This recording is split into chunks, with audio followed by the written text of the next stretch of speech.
તો રામ રામ ભાઈ બધાને। आज આપણે જવાનું है પાટણ, કેમ કે આપણે JCB 205 NXT નવું એક્સેવેટર લીધું है, તો એની ડિલિવરી લેવા જવાનું હોય। તો જઈએ ને તમને બતાવીએ કે કઈ રીતના બધું હોય।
આપણે આવી ગયા હે આપણું જે ઇટાસી है સર્વિસમાં મૂક્યું। ઓલું ઇટાસી કાલકના આવે તો તમને બતાવું।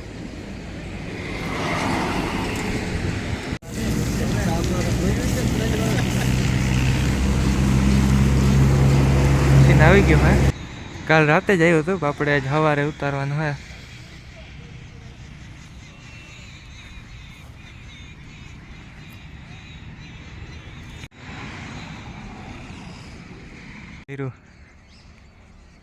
ઉપર આખું ભરેલું જ છે ધૂળ ધૂળ।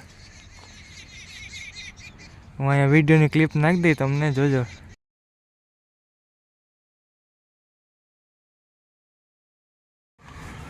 આ જો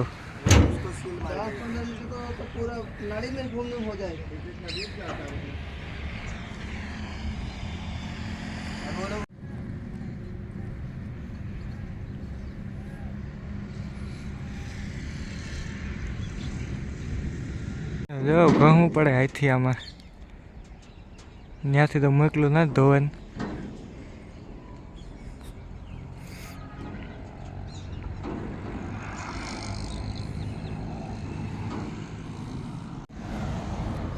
આ જો આ ડિફરન્સથી તમને ખબર પડે કેટલી ધૂળા છે।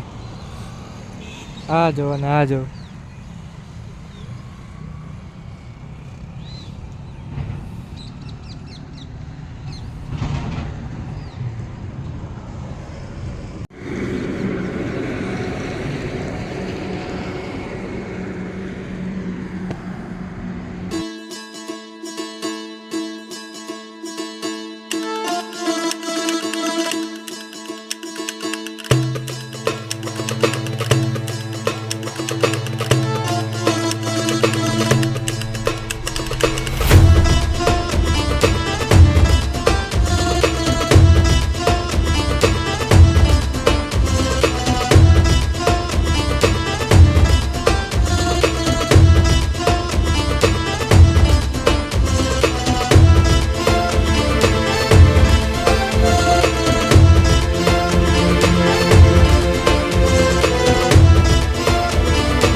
આ આપણું હે 205. અહીંયા બીજા 215 બે પડ્યા, એ કંપનીના હે. આપણો સ્કોર્પિયો હે.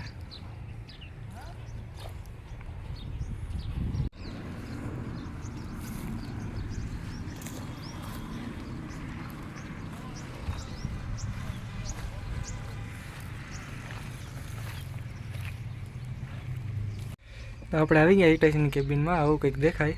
અહીંયા મીટર છે, બરાબર. આ એના હેન્ડલ બધા, આ ચેનનું આ રીતનું હોય. પછી આ લોક છે, અને આપણે આમ કરીએ તો જ આ બધું કંટ્રોલ થાય.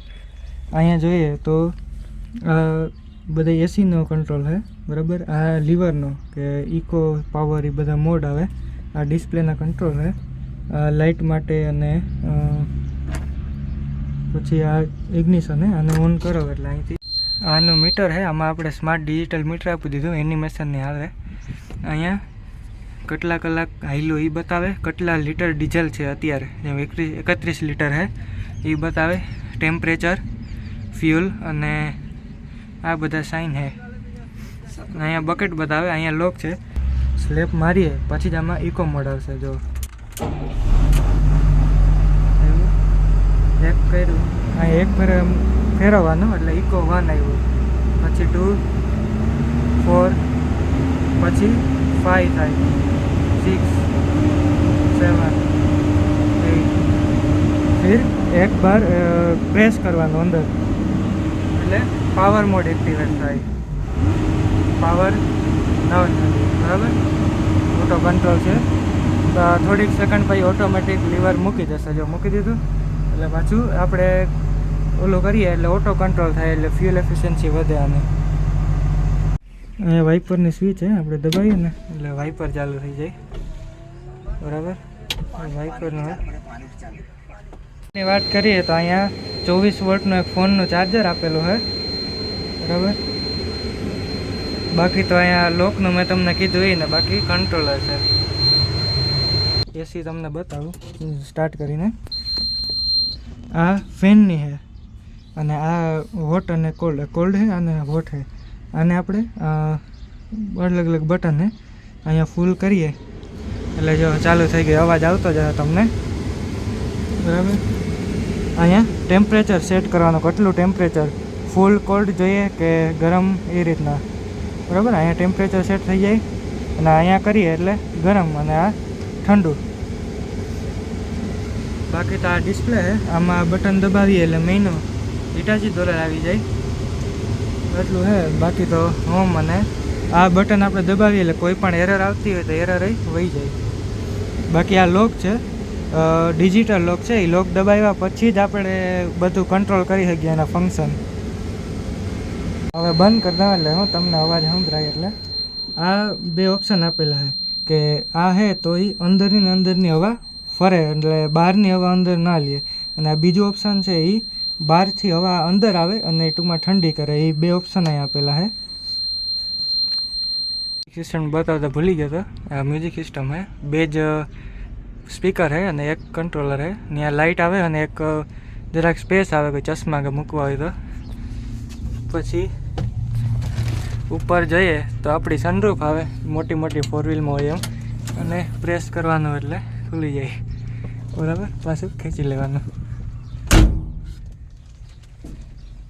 અહીંયા હે મશીનનો રેડિએટર આવે, તમને ખોલીને બતાવું. આ રેડિએટર છે, અને એની બેટરી આ સાઈડ આવે. 12 વોલ્ટની એક, એટલે 24 વોલ્ટની બેટરી છે. અહીં પાણી છે. આ છે એ એર કુલર, આપણે જે હવા મારીને સાફ કરવું પડે એ છે, બરાબર.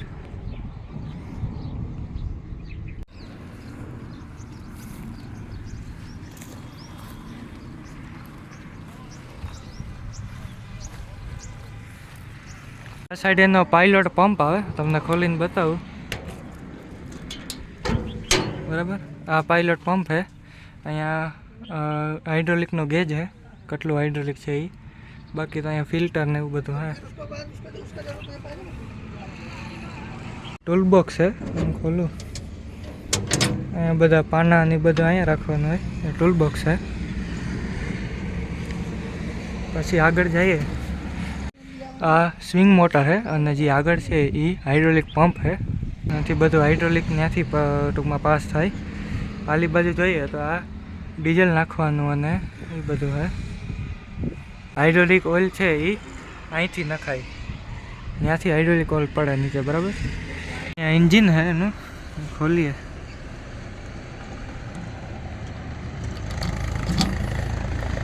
અહીંથી ખુલે, બરાબર. અહીંયા પંખો હે કુલરનો, બાકી આ એન્જિન અને આ એક્ઝોસ્ટ પાઇપ હે ધવાડ્યું.